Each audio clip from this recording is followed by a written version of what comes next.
They've had a lengthy drought. They've had pieces, and now certainly Lucas Raymond, one of those big pieces that they are going to build this team on going forward. Number 4 pick in the 2020 draft, and so we've known about the expectation for him, and as I mentioned, he did lead the team in scoring last year, but they see even more potential with this guy. Why? I think so. A real mainstay to this lineup, as you mentioned, 4th pick overall back in 2020, exploded onto the scene with a 57-point season. Follow that up the year after with a bit of a dip, a 45-point season, but then last year, 72 points. And I think really over those 3 years, Steve Yzerman looks at this asset in Lucas Raymond. He is an important part, a fixture in your top 6, forms 1/3 of that Dylan Larkin, DeBrincat, Raymond line, a really dynamic threesome. Here's the thing, when we started talking about 8x8 for a guy, don't get me wrong, really impressive numbers, Jamie, but we're talking about $8 million a year. It's a high number. For a guy that had posted 57, then 45, and now 72 points. Impressive numbers, but not over an impressive period of time. Here's what goes on in a general manager's mind as he approaches an asset like this, as he comes out of his entry-level deal. I can bridge this guy to unrestricted free agency and then think about, you know, maybe buttoning him down to a longer-term deal. Or if I'm really convinced that I've got a valuable asset here who's going to be an important contributor long into the future, let's make a bet now, pay him term, pay him upper end money now. And guess what? By year 4, maybe by year 5, you're seeing that that's a real value. My point being, that player 4 years out, 5 years out, might be commanding 10, 11, 12 in that market. So start doing the math on that. I won't. I didn't go to law school because I'm good at math.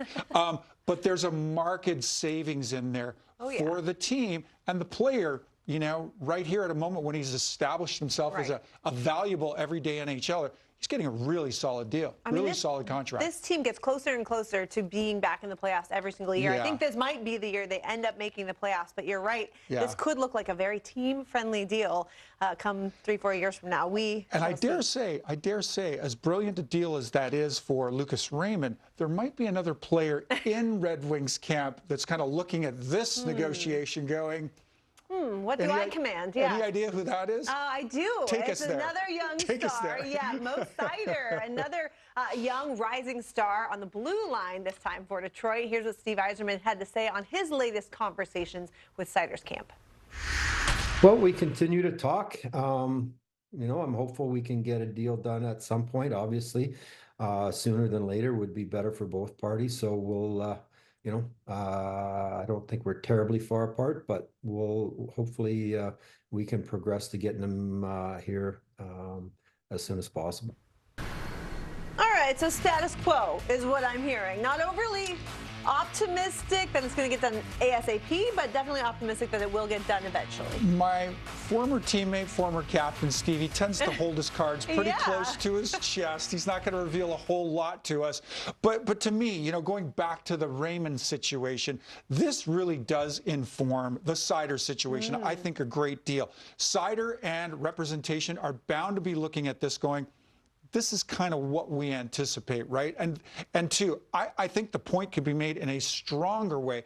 Yes, Lucas Raymond is an important part of the Wings' future going forward. But there are other assets, players like that out there that are acquirable. Mo Seider, this is a different player. Yes.